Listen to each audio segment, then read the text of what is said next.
Ce soir, nous allons continuer notre sujet. Le mystère de sa volonté. Et le point d'insistance se porte sur les clés de la mort et du séjour des morts.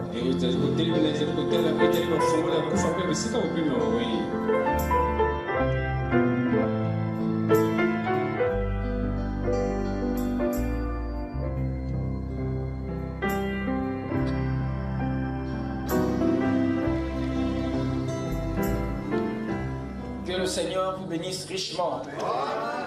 Je vous salue ce soir dans le précieux nom du Seigneur Jésus-Christ.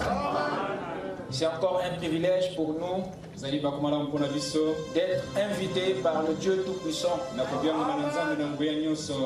à intégrer sa présence. Amen.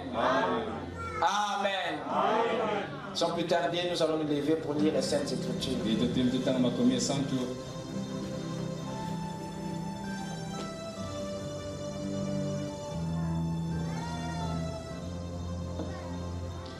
Nous allons ouvrir le livre de Genèse chapitre 2, le verset 16 à 17. Genèse 2, 16 à 17. Ensuite, nous lirons Apocalypse 1, verset 18. Ce sont des écritures que vous connaissez déjà. L'Éternel Dieu donna cet ordre à l'homme. Tu pourras manger de tous les arbres du jardin, mais tu ne mangeras pas de l'arbre de la connaissance du bien et du mal. Car le jour où tu en mangeras, tu mourras. Amen. Prions le Seigneur. Seigneur notre Dieu, nous voici devant toi, avec notre cœur ouvert comme des ciboires. Implorons, Seigneur, ta présence. Laisse que, oh Dieu, que tu écoutes la requête de tout un chacun. Puissons-nous sortir d'ici exaucés, Seigneur. Toi qui sondes les cœurs et les reins, donne à chacun selon le désir de son cœur. J'invoque ton nom et que tu sois Seigneur, celui qui va parler, celui qui va croire. Seigneur, accomplis des miracles dans nos vies. Arrache le péché de nous. Élimine la mort. Et restaure la vie, Seigneur. Que personne, Seigneur, ne repart d'ici tel qu'il est venu. Que la parole du royaume, le Messie, trouve sa place dans notre vie. Accorde-nous, Seigneur, le privilège de te voir au travers de ta parole. Incarne-toi, oh Dieu, dans chaque homme, chaque femme, car nous voulons voir de Jésus sur la terre. Bénis cette réunion et bénis ta parole dans le nom de Jésus-Christ. Nous t'avons ainsi prié. Amen. Je vous prie de vous asseoir. Pendant que nous ouvrons dans Apocalypse,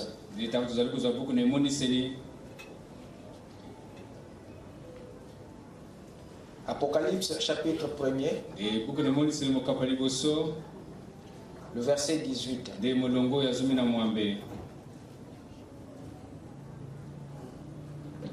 Je suis le premier et le dernier. et le vivant. J'étais mort et voici je suis vivant au siècle des siècles. Je tiens les clés de la mort et du séjour des morts. Je tiens les clés de la mort et du séjour des morts. Amen. Amen. Amen. Amen. Que le Seigneur ajoute ses bénédictions à la lecture de sa parole. Amen. Ce soir, nous allons continuer notre sujet. Le mystère de sa volonté. Et le point d'insistance se porte sur les clés de la mort et du séjour des morts.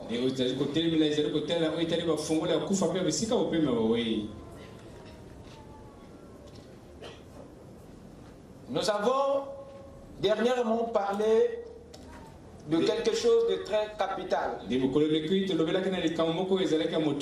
Vous êtes prêts? Amen. Nous avons dit que l'ordre divin que le Seigneur donnait à l'homme en Éden ici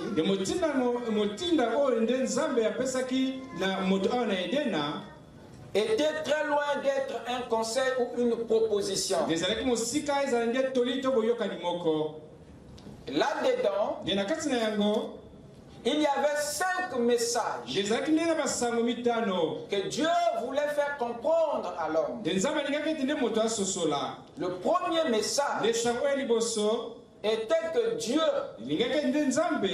ne tue personne. Le deuxième message disait que la mort était une réalité que l'homme devait prendre en compte. La mort était là alors que Dieu lui parlait. Dieu voulait que l'homme comprenne que Dieu ne parlait pas de ce qui n'existe pas. Dès lors que Dieu parle d'une chose, c'est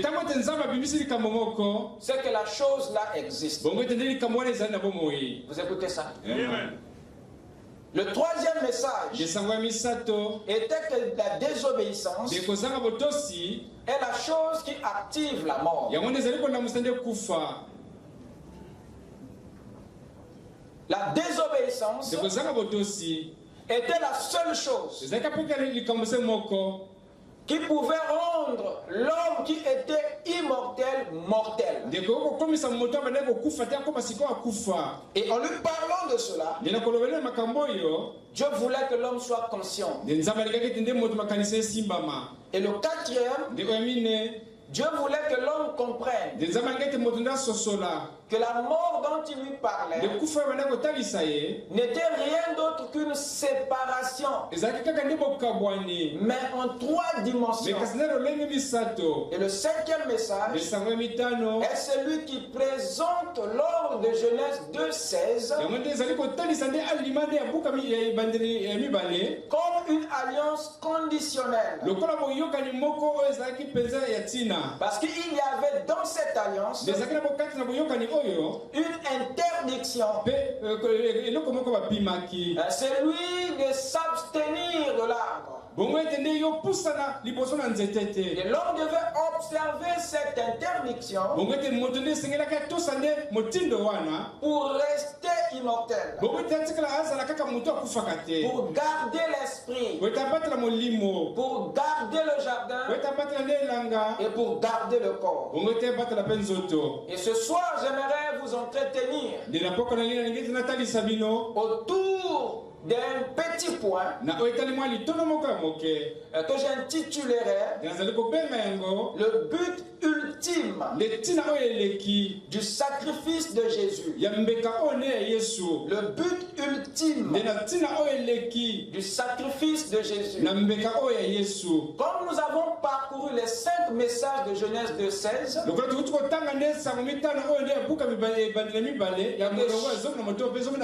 et que chacun sait l'importance de cet ordre divin. Alors il est maintenant nécessaire que nous puissions maintenant saisir dans tout ce que Dieu a fait. Quel était le but ultime du sacrifice de Jésus? Quand Adam a péché, il devait mourir pour satisfaire la justice de Dieu. Selon la loi d'Éternome 2. Car Dieu ne pouvait pas faire obstruction à sa propre justice. Parce que les termes de l'alliance étaient bien clairs. Le jour où tu en mangeras, le jour là tu mourras. Donc Dieu était tenu. Il était obligé de s'accrocher à sa parole. De s'accrocher à sa parole pour être juste et crédible. Mais la mort ne pouvait pas seulement s'arrêter à Adam. Non, monsieur. Parce que cette alliance était conclue avec everybody. Mais dans one body. Par conséquent, Adam ne pouvait pas être le seul à mourir. La mort ne pouvait pas seulement l'emporter lui. Parce que dans cette alliance, il y avait aussi nous. Raison pour laquelle nous mourrons tous. Ce serait injuste pour que la mort emporte qu'Adam. Au moment où l'alliance était conclue avec l'humanité tout entière, mais au travers d'un individu. Alors si les pénalités doivent tomber sur un individu, alors elle va aussi suivre les autres individus. Parce que tous ces individus étaient dans un individu. Donc la pénalité devait être collective, même si l'acte était personnel. Dans le personnel, il y a le collectif. Dans l'individuel, il se cache la communauté. Et dans le privé se trouve le public. Ce que nous faisons en secret ne nous affecte pas que nous, mais ça affecte aussi les autres. Quelqu'un peut dire amen?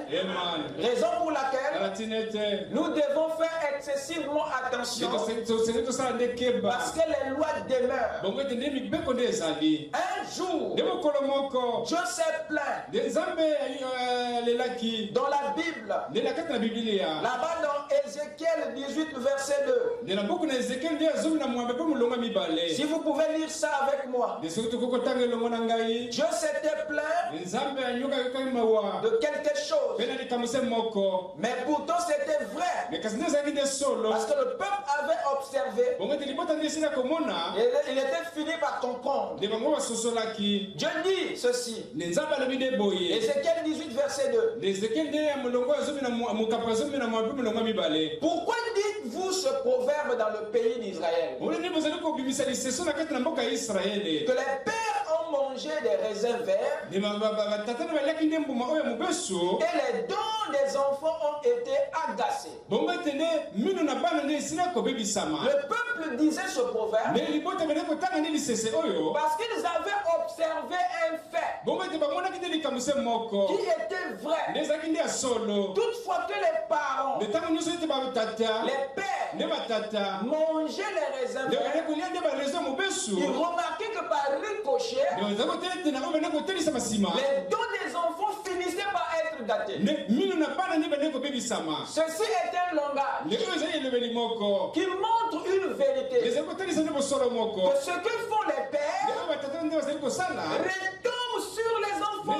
Il y a donc un lien étroit entre ce que font les pères, dites amen, que ce soit en public, que ce soit en secret, ce qui est personnel n'est pas en réalité privé. Ce qu'un père fait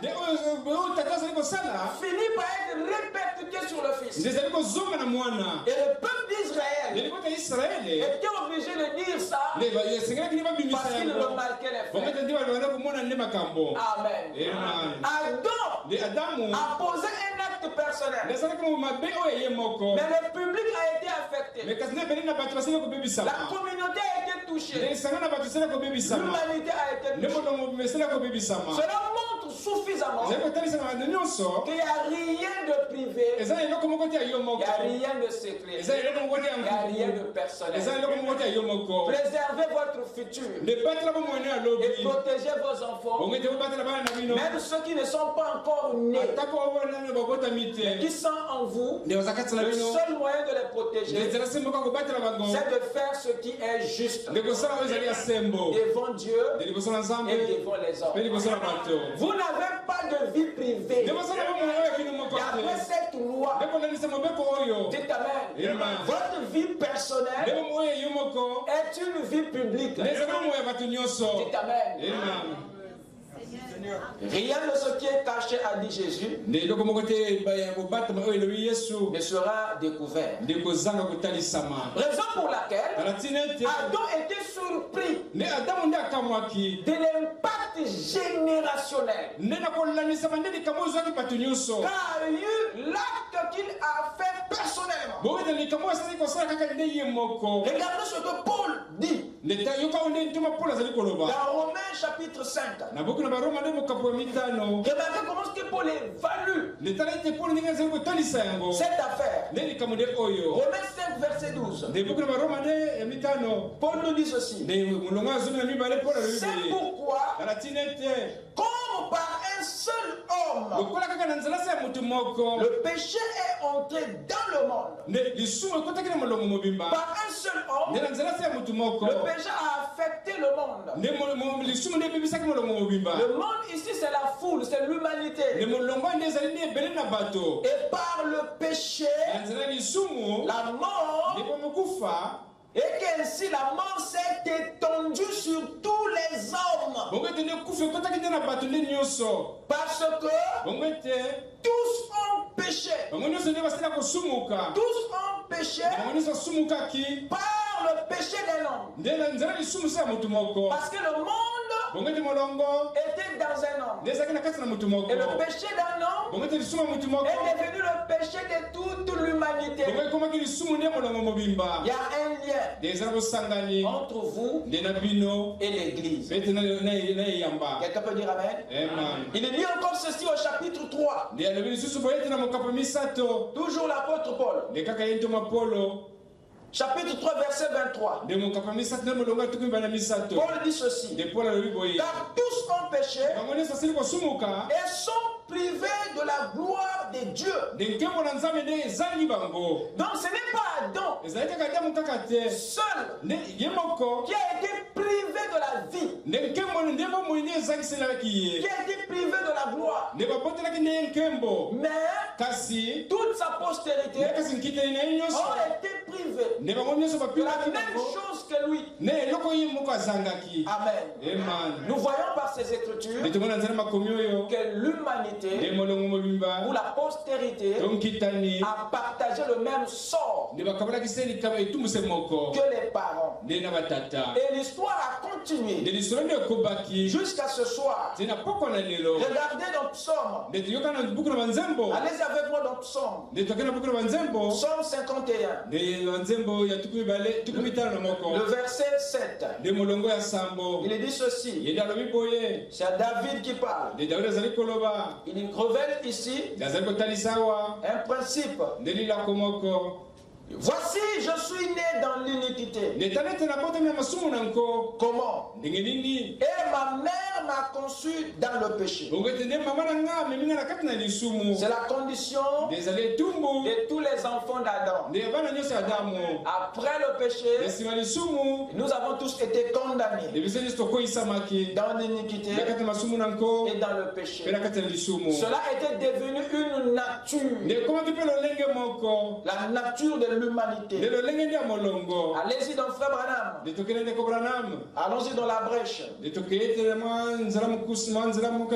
Vous êtes avec moi? Amen. Dans la brèche, paragraphe 93. Le prophète dit, mais en mourant, comme je le disais dans le message de ce matin, nous avons vendu notre droit d'aînesse. Et nous avons traversé l'abîme.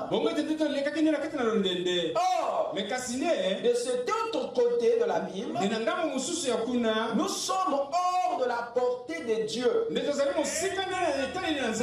Et bien sûr, Adam, quand il est tombé dans la mort, il a propagé la mort à toute la création. Vous voyez? Il a propagé. En mourant, la mort ne s'est pas arrêtée à lui. La mort se serait arrêtée s'il n'y avait pas une alliance. Or, toutefois que Dieu vous parle, ne parle pas seulement à vous, mais il parle aussi à vos sémences. Raison pour laquelle votre suite est aussi concernée. Est-ce que je parle à quelqu'un? Dieu ne parle pas seulement à nous, mais il parle à cette génération qui est en vous. Raison pour laquelle nous devons tâcher de bien recevoir, de bien appliquer le conseil de Dieu pour protéger notre futur, notre avenir et notre postérité. Quelqu'un peut dire Amen? Amen. Dieu ne parle pas seulement à toi, mais Dieu parle à tes enfants au travers de toi. Ça, c'est le principe. Cette alliance liait l'humanité, non seulement Adam de même. Repartant dans Genèse 3 au verset 15. Voyons maintenant ce que le Seigneur dit là-bas. Genèse 3, le verset 15. Lisez cela avec moi.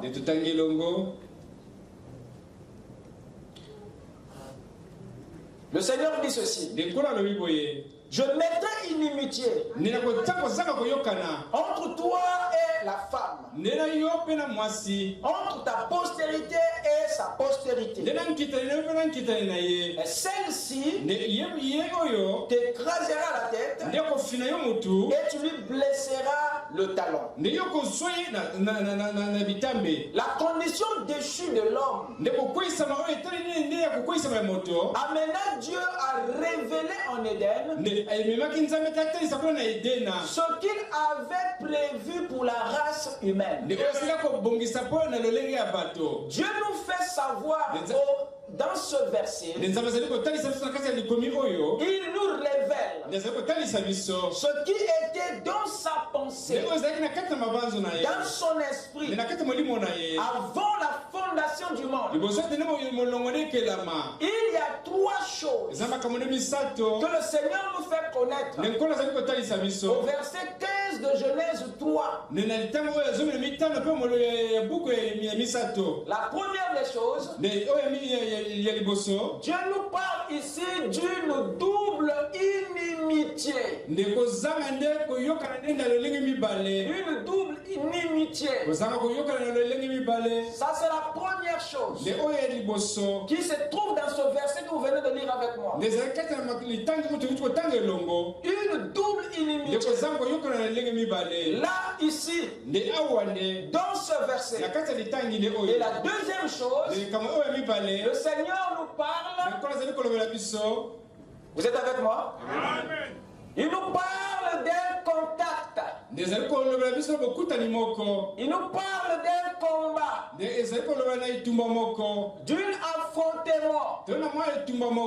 Là-dedans. Et troisièmement, il parle d'un saignement. C'est-à-dire d'une effusion. D'une effusion de sang. Voilà les trois choses qu'il nous révèle au verset 15 de Genèse 3. Relisez ce verset avec moi. L'éternel Dieu dit ceci: je mettrai inimitié entre toi et la femme, entre ta postérité et sa postérité. Celle-ci t'écrasera la tête et tu lui blesseras le talon. Vous êtes avec moi? Amen. Remarquez attentivement. Premièrement, il dit: je mettrai inimitié. Entre qui? Entre toi et la femme. Entre le serpent, voyez-vous, entre le serpent et la femme. C'est de ça que Dieu parle. Qui est le serpent? Le serpent est un animal. Et qui est la femme? La femme est un humain. Et Dieu dit: je mettrai une inimitié entre le serpent et la femme. Il y aura une distinction, une séparation entre l'animal et l'être humain. Il me semble que Dieu avait regretté l'affinité, le lien qu'il avait laissé entre l'animal et l'homme. Il les avait tellement trop rapprochés à un niveau où même la sémence de cet animal, appelé le serpent, pouvait se reproduire avec celle de la femme. Alors quand il a vu les dégâts de sa tolérance, alors Dieu dit: il faut revoir ça. Et comme je ne peux pas détruire, je mets au moins une inimitié pour doser les dégâts, pour calmer les dégâts. Parce que si je laisse la chose, non, je suis foutu. Alors je mettrai une inimitié entre l'animal et l'être humain. Ça c'est number one. Dites amen. Mais la deuxième partie de l'inimitié, c'est ce qu'il ajoute après ceci. Suivez avec moi. Je mettrai une inimitié entre qui? Entre toi. Toi, lui, pour qui? Pour le serpent, l'animal, et la femme, qui est Ève, l'être humain. Dites amen. Ça, c'est la première partie de l'inimitié. Et la deuxième est celle qui vient entre ta postérité, voyez-vous, entre ta postérité et sa postérité. Or, la postérité ici, il parle ici des deux postérités. La postérité du serpent et la postérité de la femme. Voyez-vous, la postérité de l'animal et la postérité de l'homme ou de l'humain. Voyez-vous, nous avons ici une double inimitié. Voyez-vous, cette inimitié qui commence au niveau des parents, s'étend, descend au niveau des enfants. Ça veut dire que le serpent était le père de Caïn ou de Judas. Dites amen. Amen.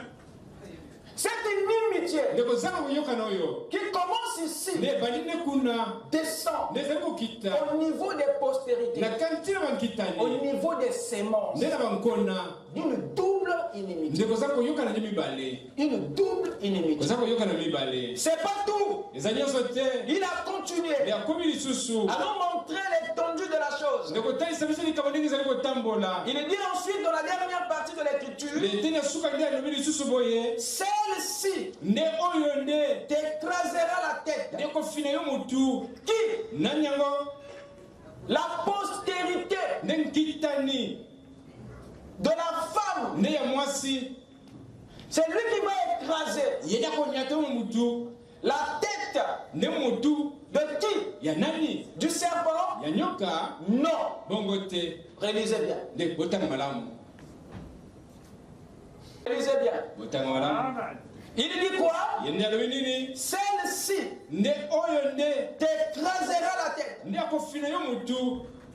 C'est la postérité qui va écraser la tête.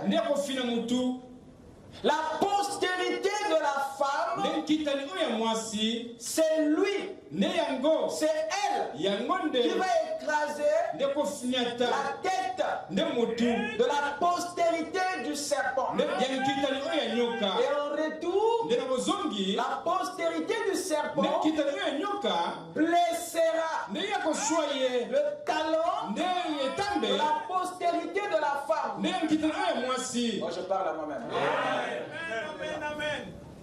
Qu'est-ce qui se passe ici? C'est très délicat. Ce que nous présente Dieu dans cette écriture.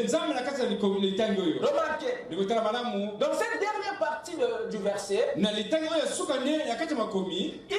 un contact. Il y a un combat. Quand il dit que sa postérité t'écrasera la tête et celui-ci le blessera au talon. Dans cette phrase, il y a un combat qui se termine par la blessure de la postérité de la femme, l'écrasement de la tête de la postérité du serpent. Écoutez mes chers amis, qu'est-ce qui se passe ici? Dieu montrait par ceci que le combat contre la mort et le péché ne sera pas livré par les patriarches, par les pères. C'est pas les pères qui vont combattre le péché et la mort. Mais le combat là, entre la mort et le péché, Dieu ne va pas le livrer dans les parents, dans les patriarches. Non. Il nous montre ici que c'est au niveau des enfants, au niveau des descendants, que Dieu va combattre le péché et la mort. C'est pas au ciel, mais c'est sur la terre. Dites amen. C'est dans la chair, c'est dans la peau des enfants, de ses parents, que le péché et la mort sera combattu. Dieu est pour nous montrer. Dites amen. Le combat, il ne va pas le livrer ici. Les parents ont péché, mais Dieu vient régler le péché des parents dans leur descendance. C'est au niveau des enfants que Dieu promet le faire. Pour dire que la solution n'est plus au ciel. Mais la solution est sur la terre. Dites Amen. Voilà pourquoi ce sont vos enfants qui vont achever votre bataille.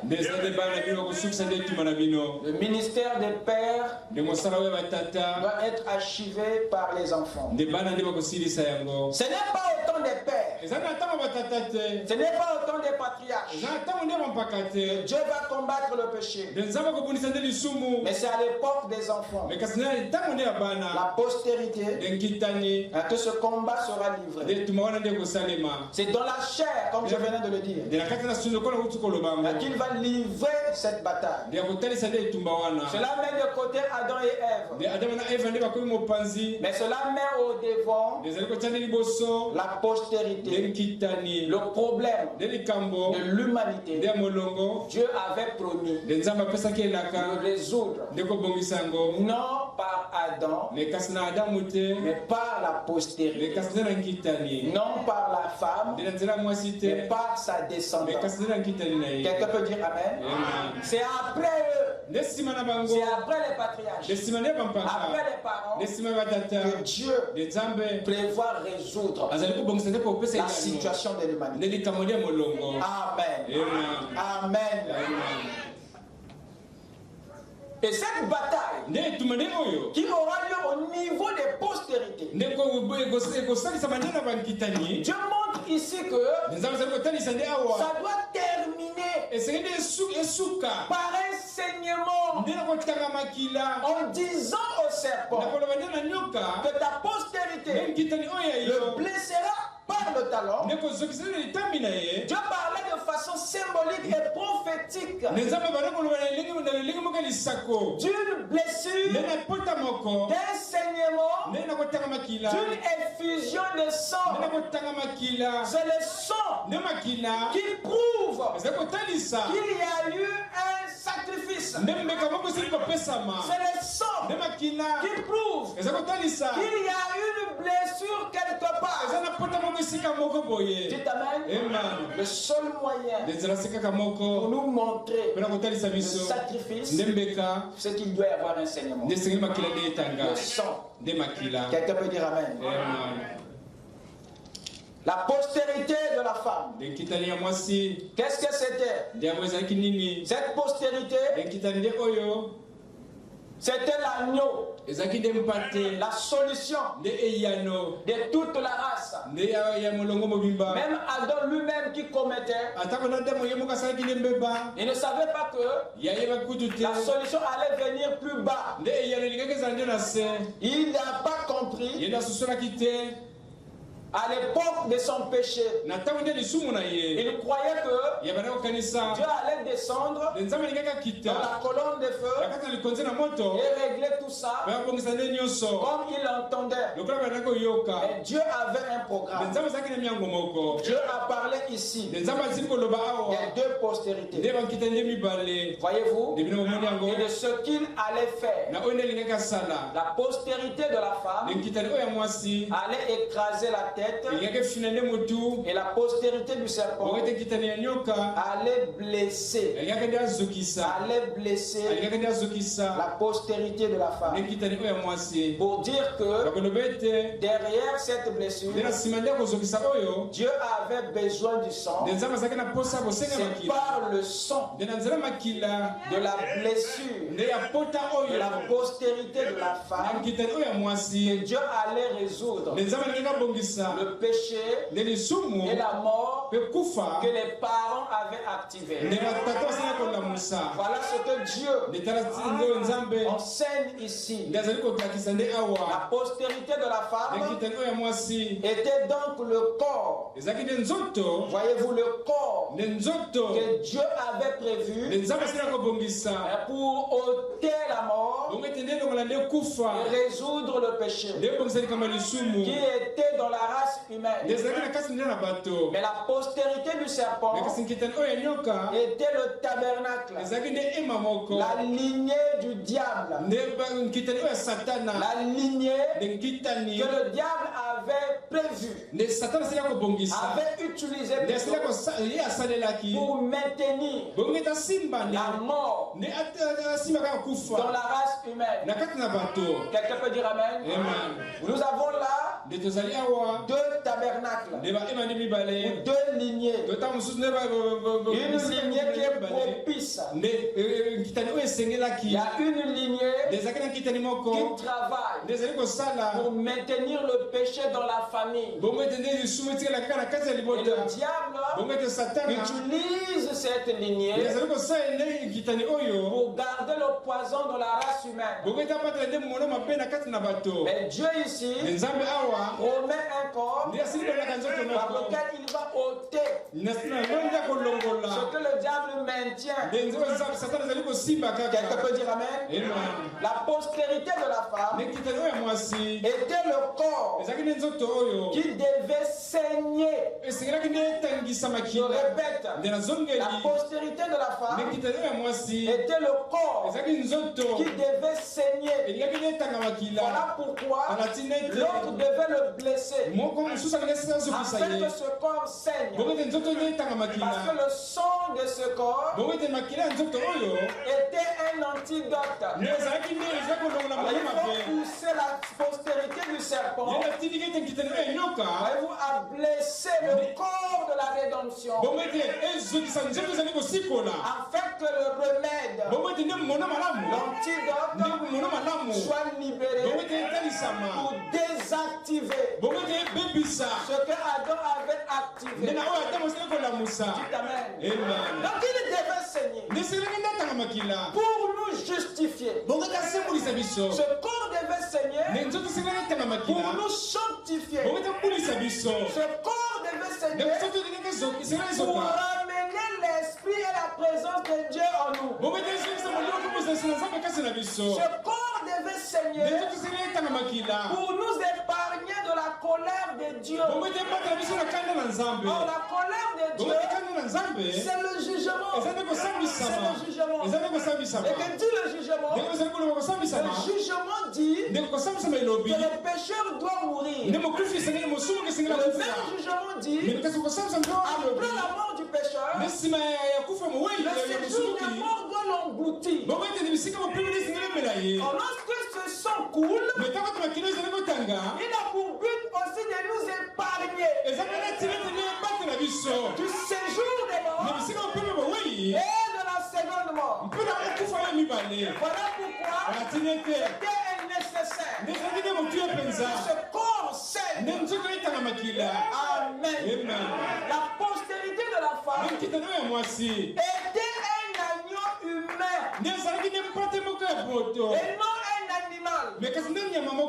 C'est lui qui était le remède pour toute l'humanité. Le remède contre la mort et le séjour des morts. Mais où était cette postérité tout ce temps? À l'époque où les parents péchaient, où était-il? Si cette postérité avait la capacité de résoudre la situation de l'humanité, mais où était-il? Amen. C'est là où se trouve un problème. Cet agneau était où? Alors que nous avons sombré dans les ténèbres. Amen. Cette postérité était en Dieu, pas en Adam. C'était la seule sémence qui était restée dans les reins de Dieu après que les autres soient transférés en Adam. C'est lui qui n'était pas venu avec les autres. Voilà pourquoi il n'a pas été souillé péché des autres. Parce qu'il était en dehors de la ligne. Dieu l'avait gardé dans la pensée. Pendant que vous et moi, on était envoyés en Adam. C'est Amen. Donc Adam, quand il péchait, il avait en lui tout le monde, sauf Jésus. Dieu l'avait gardé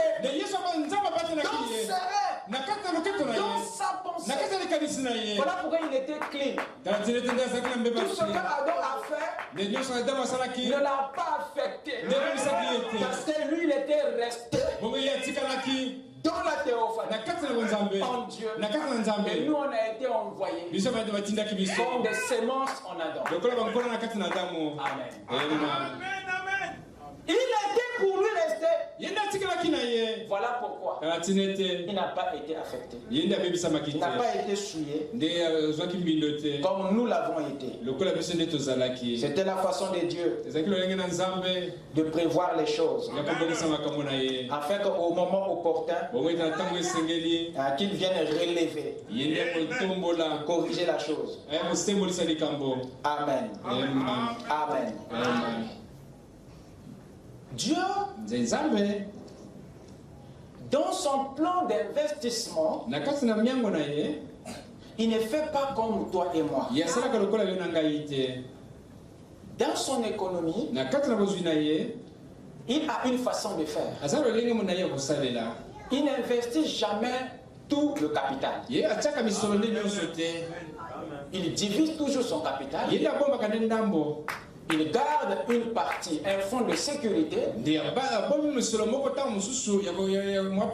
il utilise le fonds d'investissement. De façon que, quand le fonds d'investissement chute, le fonds de sécurité qui était resté dans le compte, c'est celui-là qui doit sortir pour venir relever le fonds d'investissement mais qui a chuté. Voilà pourquoi c'était très risqué pour lui de tout mettre en Adam. Vous comprenez ça? Il n'a pas libéré toutes les semences. Sinon, on n'aurait plus eu un frère de la même stature qu'Adam pour nous relever. C'est parce que Dieu avait agi comme un bon investisseur. Alors comme c'était ainsi, Dieu devait maintenant faire sortir cette sémence qui a été épargnée. Le fonds de sécurité qui était dans la banque de Dieu doit maintenant sortir pour relever le business. Or, l'humanité était tombée, mais que faut-il faire pour impliquer Jésus qui était resté dans la pensée de Dieu? Comment l'infiltrer dans cette humanité qui est ravagée par la mort? Dites Amen. J'ai été obligé d'amener une prophétie. C'est par cette prophétie que nous venons de lire que Dieu officialise la sortie de Jésus de sa matrice vers l'humanité. C'est ici où il officialise la venue du Messie dans la race humaine. Dites Amen. Et le fait que Dieu puisse dire la postérité de la femme, c'est un message fort. qui doit vous dire que cette postérité est un peu différente. Parce que la femme n'a pas de sémence. Comment Dieu lui attribue une sémence? Dites amen. Alors cette sémence doit quitter le mâle pour la femme. Dites amen. Comment Dieu attribue cette sémence à la femme? Donc cette sémence ne vient pas d'un mâle. Oui, cette sémence ne vient pas d'un mâle naturel. Le mâle de cette sémence c'était Dieu lui-même. Jésus était le corps que Christ, Dieu lui-même, avait prévu pour visiter la race humaine. Il est le seul compatible à notre race.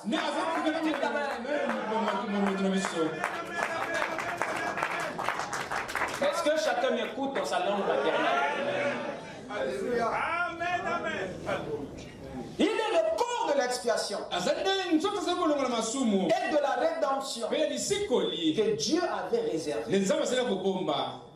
En fait, au temps marqué qu'ils s'en utilisent pour sauver de tout ce qui nous ravageait. Amen. Amen. Jésus n'était pas dans le règne d'Adam. Il était dans le règne de Dieu. Et Dieu devait le libérer pour infiltrer. Amen. Amen. Voilà pourquoi la Bible l'appelle un autre Adam. C'est leur similitude. Amen. Jésus, cet agneau, n'était pas un animal. Et le prophète montre que ce qui devait relever la race humaine ne devait pas venir de la race humaine. Ne devait plus venir de l'intérieur. Il devait venir de l'extérieur. En dehors. Écoutez un peu, Frère Banane. Allez-y avec moi. Avant que je ne continue, s'il vous plaît. Voyons un peu ce que le prophète dit. Dans ce jour-là au Calvaire. Ce jour-là au Calvaire.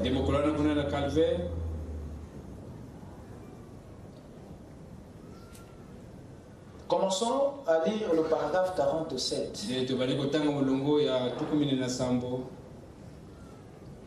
Jusqu'au paragraphe 48. Quand le péché est arrivé sur terre, là-bas au commencement, comme un voile d'obscurité tombé des cieux, il a littéralement paralysé la terre. Il a précipité dans l'esclavage toutes les créatures de la terre. Et toute la création de Dieu. L'homme était sous l'esclavage de la mort, de la maladie, des ennuis, du chagrin. Avec lui, toute la nature était tombée. Le péché était un anesthésique qui en fait a paralysé la terre. Alors nous sommes retrouvés ici sans espérance, parce que toutes les créatures de la terre y étaient assujetties. Et tous ceux qui naissaient sur terre y étaient assujettis. Alors, il fallait que ça vienne d'un lieu où le péché n'existait pas. L'homme est tombé avec toute sa suite. La terre est couverte, paralysée par une couche de ténèbres. La solution doit venir d'un autre lieu où le péché n'existe pas. Quel est le lieu ici où le péché n'existe pas? Si ce n'est pas Dieu lui-même. Le péché, le seul endroit où le péché n'existait pas, c'est en Dieu. Et c'était Dieu. Et Christ, qui devait venir nous aider, devait venir de Dieu. Pas d'Adam. Dites Amen. Alors, il fallait que ça vienne d'un lieu où le péché n'existait pas. Ça ne pouvait pas venir de la terre. Vous écoutez ça? L'un de nous ne pouvait pas racheter l'autre. Y compris votre patriarche. Et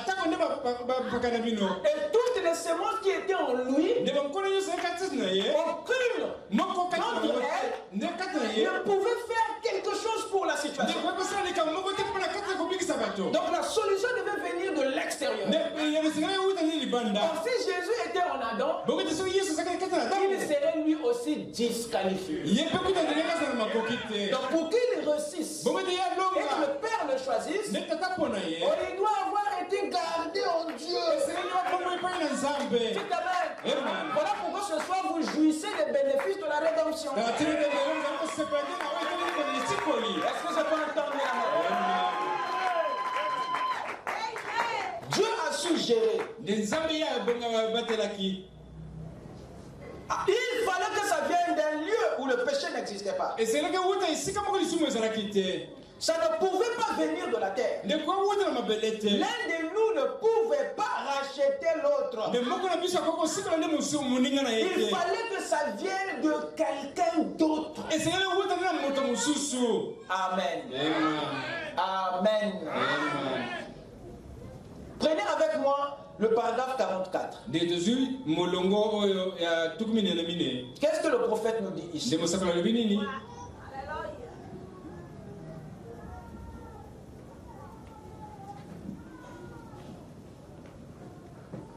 L'homme avait, paragraphe 44.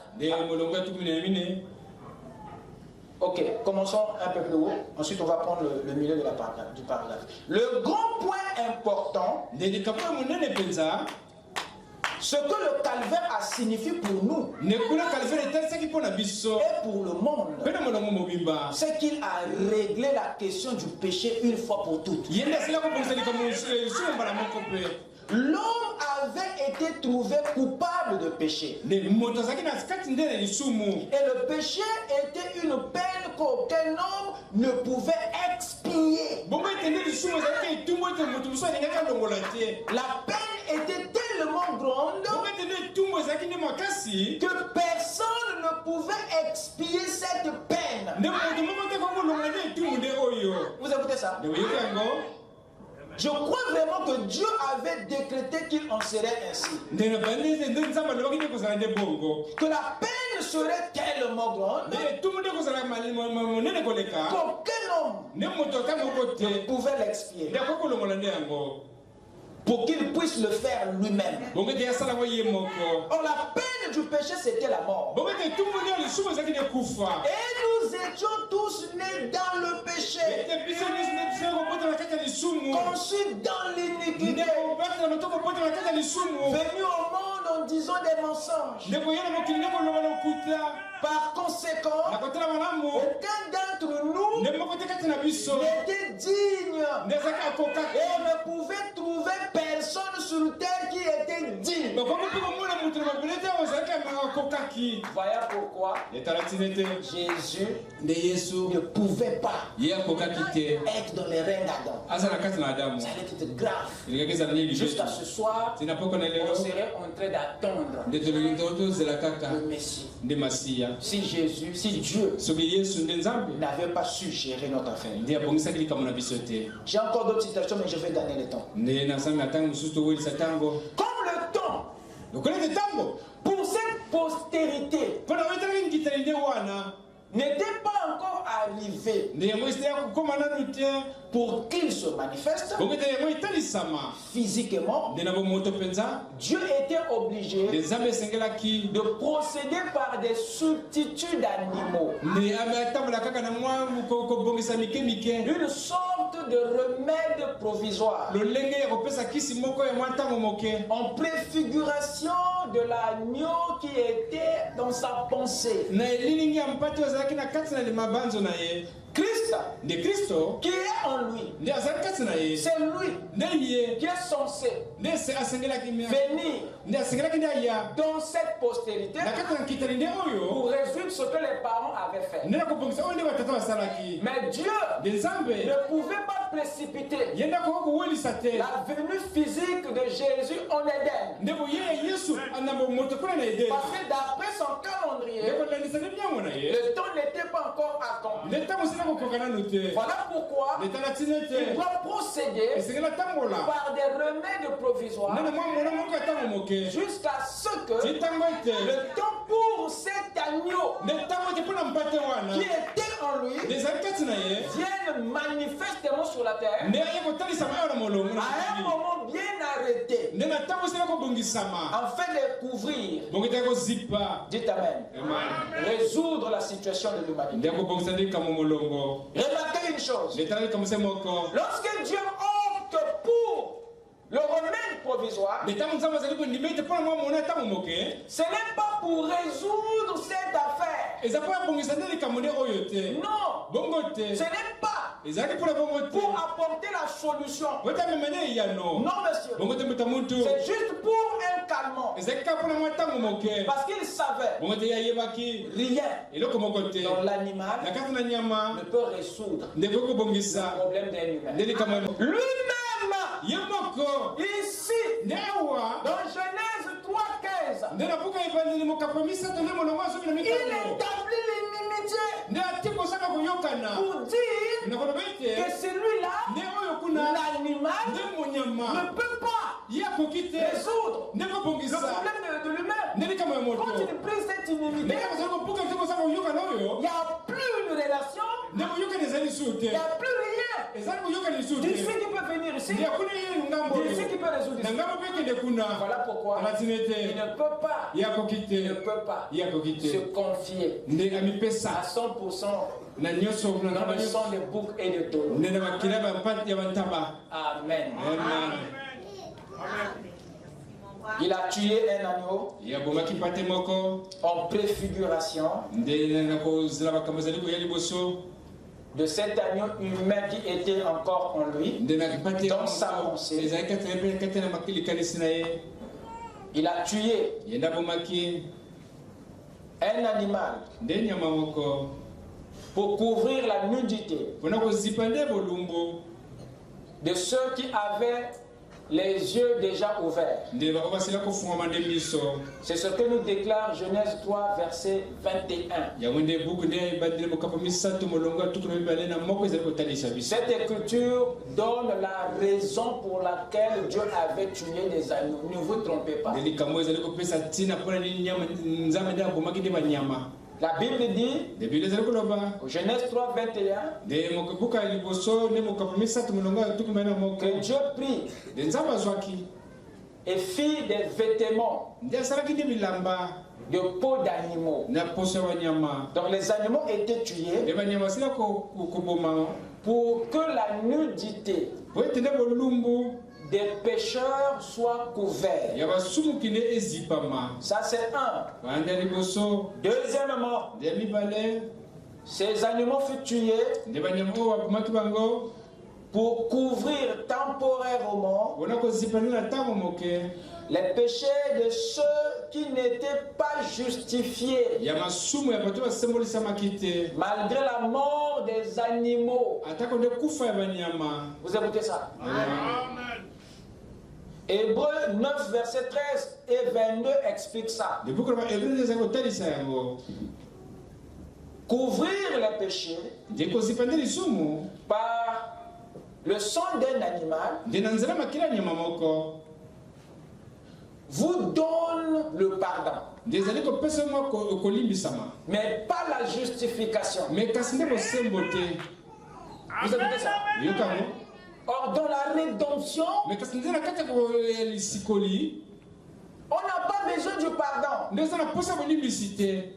Mais de plus que le pardon, je parle à mon ami. Voilà pourquoi il y a la justification, ensuite la sanctification et le retour de l'esprit. La justification là est plus puissante que le pardon. Et Dieu ne peut te justifier que si cet agneau humain a été blessé. Le pardon, c'est une couverture. Voilà pourquoi vous n'oubliez pas. Vous, toi, je ne parle pas à toi, mais celui qui est derrière toi. Voilà pourquoi vous n'oubliez pas ce que vous pardonnez. Je répète. Voilà pourquoi vous n'oubliez pas ce que vous pardonnez. Parce que vous ne pouvez pas justifier. Justifier, ça veut dire pour commencer, la personne ne l'avait jamais fait. Le frère Branham dit, il n'y a que Dieu qui peut justifier. Il n'y a que lui qui dit Amen. Qui a eu le maire de l'oubli. Là où vous ne pouvez pas aller faire la pêche. Vous ne pouvez pas ramener ce que Dieu jette dans la mer de l'oubli. La pêche est interdite là-bas. Et Dieu ne nous pardonne pas. Son désir, c'est de nous justifier. Donc pour commencer, tu ne l'as jamais fait. C'est ça qui met le diable en difficulté. Quand tu viens devant Dieu avec ton dossier, quand Dieu prend le dossier, il regarde, il dit à Satan, mais tu m'as donné une feuille vierge. C'est aligné là. D'après la loi de Deutéronome 2, Dieu dit que mais c'est vide. C'est quoi cette affaire? Il dit mais pour commencer, il n'a jamais fait. C'est le sang de Jésus qui fait ça. Pas le sang de l'animal. Voilà pourquoi avec le sang de bouc et de taureau, le péché était couvert. Mais il n'était pas ôté. Il était là. Mais couvert. Amen. Donc la mort des agneaux ne changeait pas la condition de l'homme. L'homme était toujours un pécheur mais protégé. Donc le péché était pardonné mais pas oublié, pas justifié. Donc la rédemption était seulement dans le type et dans les ombres. Mais elle n'était pas encore accomplie réellement. Voilà pourquoi vous vivez dans le temps de la justification. Parce qu'il y a sur vous le sang du véritable agneau. L'animal n'a jamais été un agneau approprié pour la race humaine. Non, monsieur. Et troisièmement, il a tué les agneaux pour calmer de façon temporaire sa colère qui s'était enflammée. Contre ceux qui avaient péché et qui ne s'étaient pas repentis. Vous écoutez ça? Je répète. Il a tué l'agneau. Pour couvrir la nudité de ceux que le péché avait ouvert les yeux.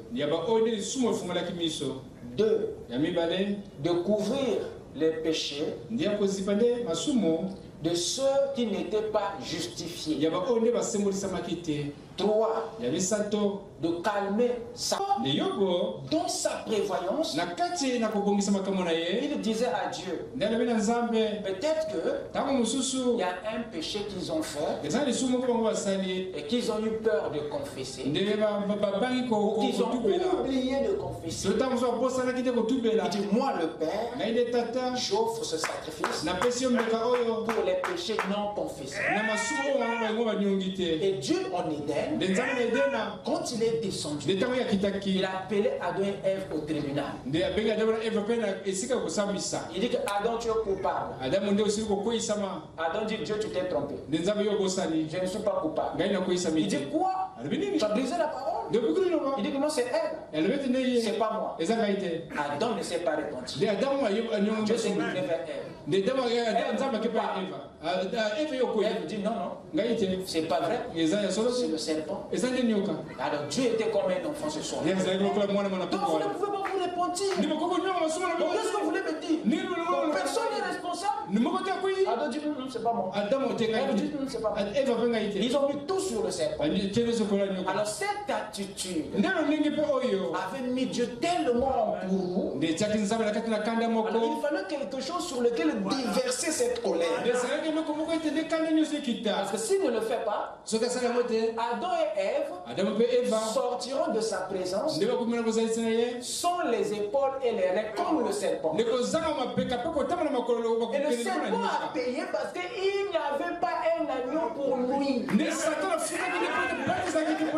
Donc lorsque Dieu a déversé sa colère sur Adam et Ève, sur l'agneau, c'est parce que dans son économie, il était prévu un échappatoire pour les humains. Quand il se tourne vers le serpent, il n'y avait rien pour lui. Alors Dieu a dit non, je t'achève ce soir. Amen.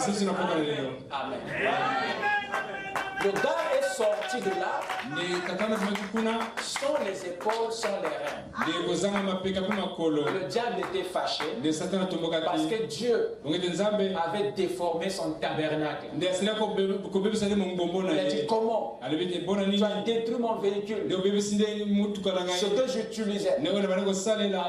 Amen. Amen. Il ne s'était pas repenti.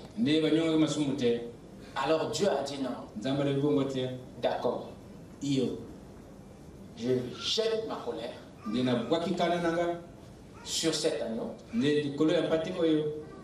Et cet agneau, je l'offre parce que vous n'avez pas reconnu. Amen. Amen. Amen. Voilà comment ce que le premier sacrifice fut offert en Éden.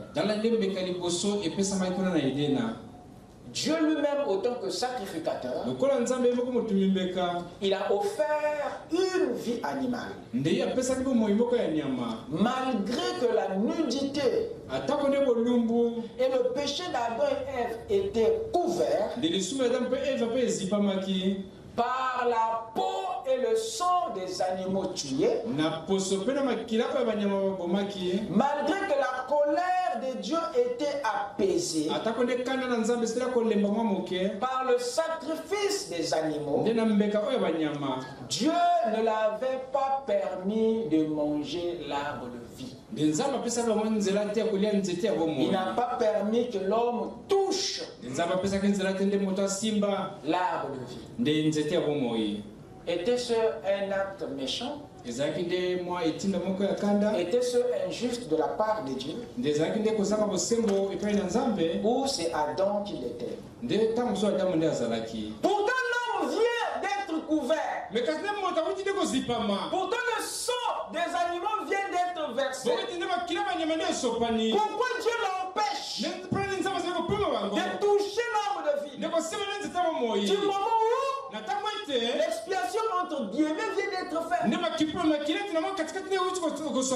Donc l'homme n'était pas aussi purifié. Voilà pourquoi Dieu ne lui permet pas de manger l'arbre de vie. Il était encore pécheur aux yeux de Dieu. Malgré le sang des boucs et de taureaux, ça n'a pas changé la condition de l'homme aux yeux de Dieu.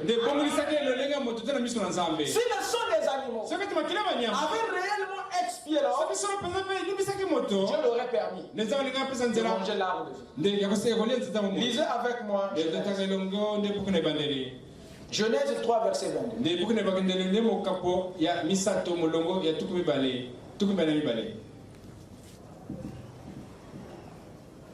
Genèse 3, verset 22. Lisez avec moi.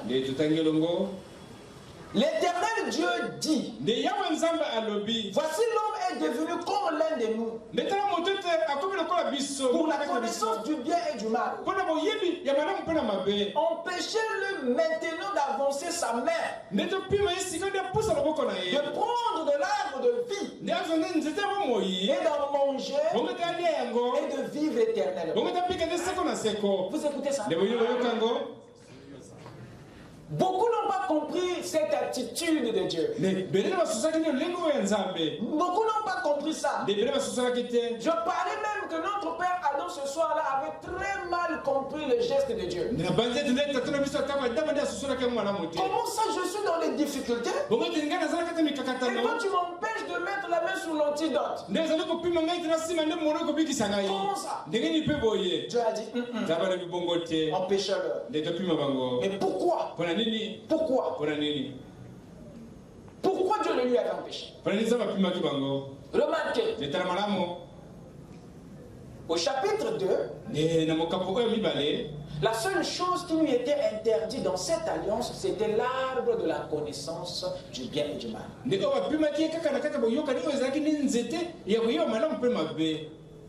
L'arbre de vie ne lui était jamais défendu de manger. La seule chose qui lui était interdite, c'était l'arbre de la connaissance du bien et du mal. Donc l'arbre de vie lui était autorisé, lui était permis. Mais Adam n'a pas commencé à manger l'arbre de vie. Ce qui lui était permis, il n'a pas mangé. Ce qui lui est défendu, c'est ce qu'il vient manger. Et quand il mange l'arbre de la connaissance, c'est là qu'il se souvient qu'il avait été permis l'arbre de vie.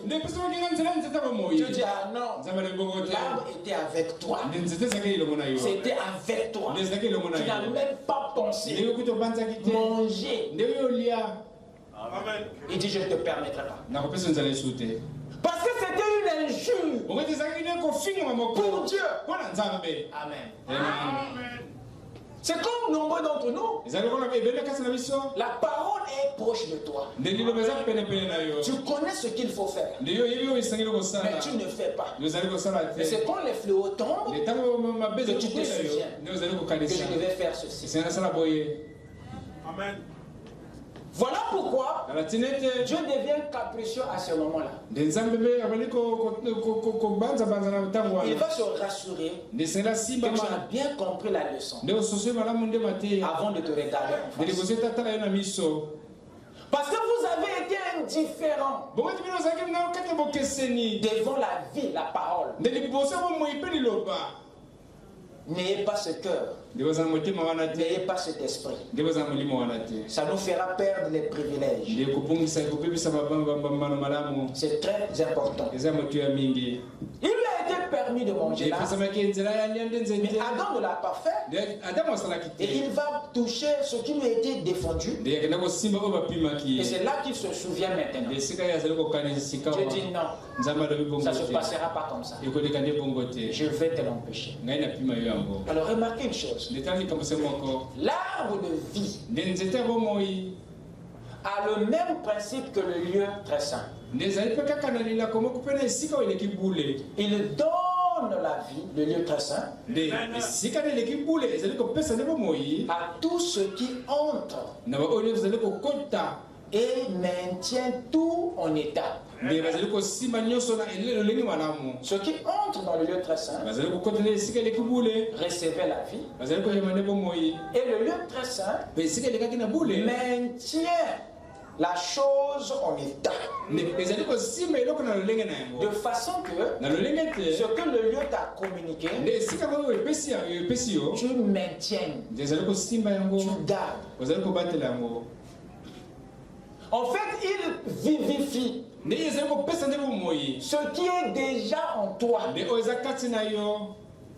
Je répète.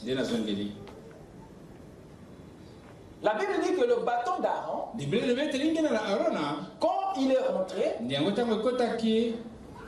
ce qui était dans ce bâton a été manifesté. Ce qui était sorti, ce n'est que la vie qui était déjà là. Vous écoutez ça? Et la manne qui devait pourrir dehors, lorsque ça rentre dans le lieu très saint, ça reçoit la vie et le lieu maintient la manne en état. Ça, c'est le principe du lieu très saint. Or, l'arbre de vie a quasiment le même principe.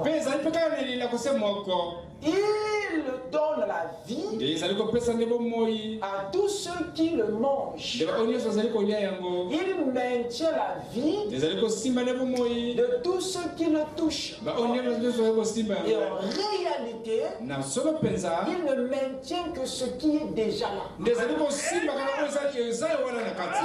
vivifie que ce qui est là-dedans.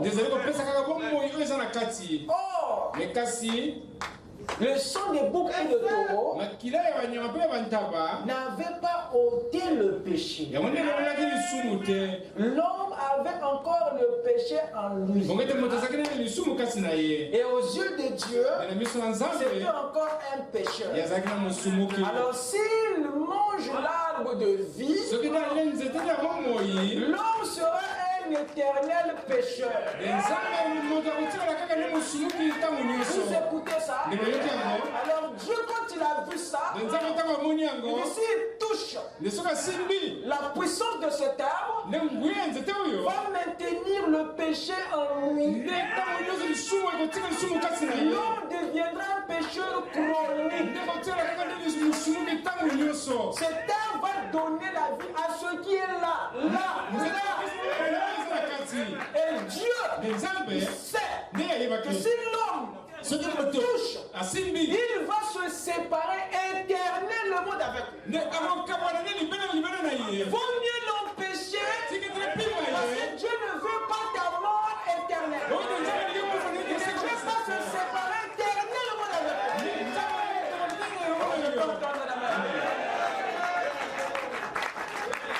Voilà pourquoi il défait l'empêcher. Parce que si le péché se cristallise, ça va compliquer la rédemption. Comment? Il allait le résoudre. La chose que Dieu a éternisée. Dieu avec les anges se sont associés. Et Dieu empêcha-leur.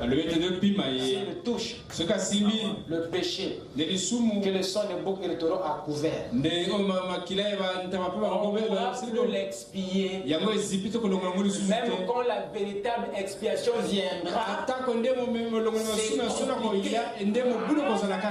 Amen. Amen. Voilà pourquoi la tentative d'Adam fut contrecarrée. Pour dire que pour avoir accès à l'arbre de vie, il faut que tu sois sûr que ce qui est en toi, c'est la parole. Ce qui est en toi, c'est la bonne vie. Raison pour laquelle il fallait que l'homme soit d'abord parfaitement expié par le sang de l'agneau véritable avant d'avoir accès à l'arbre de vie. À ce moment-là, c'est la vie qui sera maintenue et non la mort. Donc nous comprenons par là que l'objectif de Dieu pour la race humaine, non, c'est la vie éternelle. Pas la mort éternelle. C'est la communion éternelle. Et non la séparation éternelle. Raison pour laquelle Christ doit venir mourir. Et le but ultime de son sacrifice, c'est de t'éviter la séparation éternelle. La mort du corps l'importe peu. Parce que ça, il peut te le ramener. Mais c'est la mort de l'âme. Que le Seigneur vous bénisse.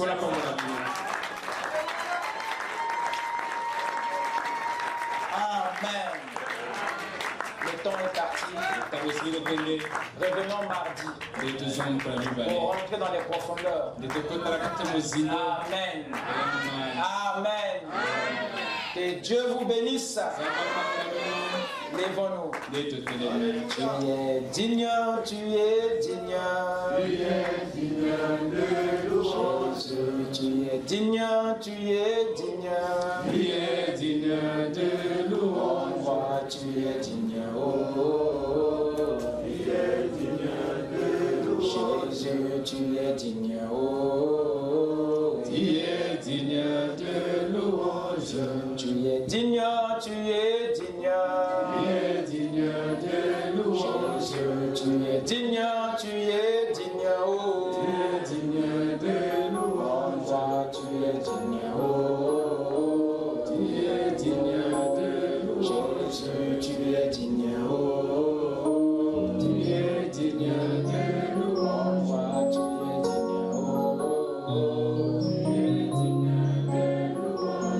Tu es digne, oh. Tu es digne de louange. Tu es digne, tu es digne.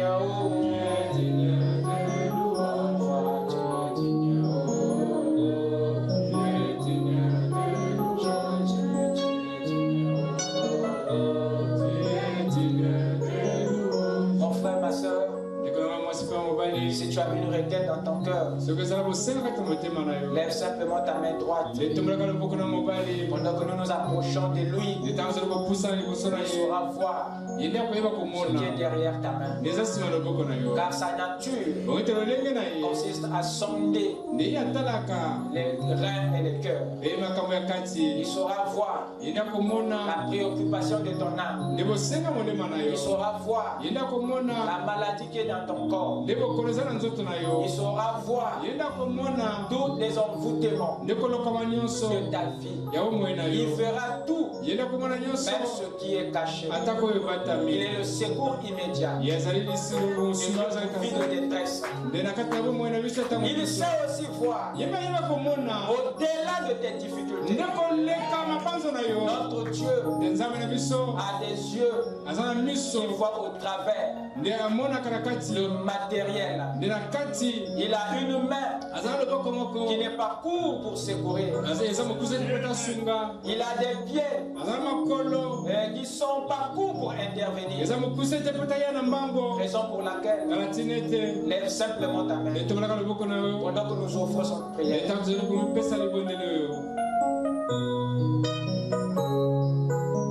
Seigneur notre Dieu, ce soir, nous voulons simplement te dire merci pour le sacrifice expiatoire. Merci pour le sang de Jésus que tu as versé, Seigneur, pour résoudre la situation de notre vie, de notre race. Seigneur, cela élève notre foi dans ta parole. Parce que Père bien-aimé, tu t'es mêlé à notre vie. Tu es rentré dans notre race et tu nous as libérés du joug de de Satan. Tu nous as épargnés de la mort de l'âme. Et tu nous as promis un avenir meilleur. Notre Dieu, nous voici les mains levées. Tu connais, Seigneur, ce qui est derrière chaque main. Je demande que tu descendes et que tu puisses guérir les corps. Tu descendes, Seigneur, et que tu puisses délivrer les esprits. S'il y a des âmes qui étaient dans l'esclavage du péché, nous les déclarons libérés au nom de Jésus. S'il y a des âmes qui étaient sous les envoûtements des sorciers, nous déclarons ça sans effet. Oh Dieu, s'il y a des âmes qui sont en difficulté, nous envoyons Elohim, nous envoyons le Saint-Esprit pour les visiter, Seigneur. Donne la victoire à ton peuple. Donne la victoire à ton peuple, Seigneur. Notre Père, dans cette salle, il y a des enfants qui sont en plein examen. Il y a d'autres qui ont déjà fini, mais d'autres sont en cours. Voilà la grande intelligence. Nous te demandons, Père, de oindre tous tes enfants, de leur donner la sagesse et l'intelligence, de façon que, Père, tu puisses les inspirer dans leur salle de classe, que tu diriges leurs mains, que tu inspires leur esprit, et que, Père, que tu puisses les rendre victorieux. Accorde à chacun l'examen, Seigneur. Je les place sous le sang de l'agneau, le sang qui avait coulé pour la victoire de la race humaine devant l'échec. Qu'ils soient bénis et qu'ils aient leur examen. Oh Dieu, si dans cette salle il y a des femmes et des hommes qui ont besoin des enfants, Seigneur notre Dieu, toi tu es le Dieu de la fertilité, tu es le Dieu des miracles, tu es le Dieu, Seigneur, qui transforme les terres arides en terres fertiles. Nous demandons, Père, de placer et de donner les enfants à tous ceux qui en ont besoin. Qu'il y ait un miracle, Seigneur, au milieu de ton peuple. Nous invoquons des bénédictions. Accomplis cela, Seigneur. Si dans cette salle, Seigneur, il y a ceux qui ont besoin du travail, Seigneur, ouvre les opportunités et qu'ils soient tous bénis, Seigneur. S'il y a ceux qui ont besoin des promotions au travail, Seigneur Dieu, tu es le Dieu de la récompense. Nous demandons à ce que, Père, tu puisses élever tes enfants à tous les endroits de leur fonction.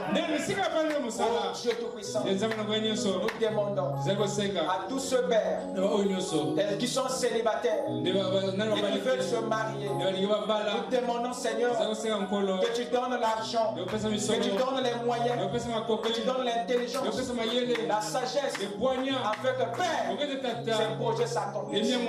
Car c'est la justice de ta parole. Nous demandons ce soir que tu visites les mariés, Seigneur. S'il y a des hommes infidèles, rends-les fidèles par le Saint-Esprit. S'il y a des femmes infidèles, rends-les fidèles. Restaure l'harmonie dans les maisons. Restaure l'équilibre, Seigneur. Que l'amour, Seigneur, soit dans les maisons. Pourvois la sagesse, pourvois les moyens, afin que les foyers de ton église marchent dans l'unité, Seigneur.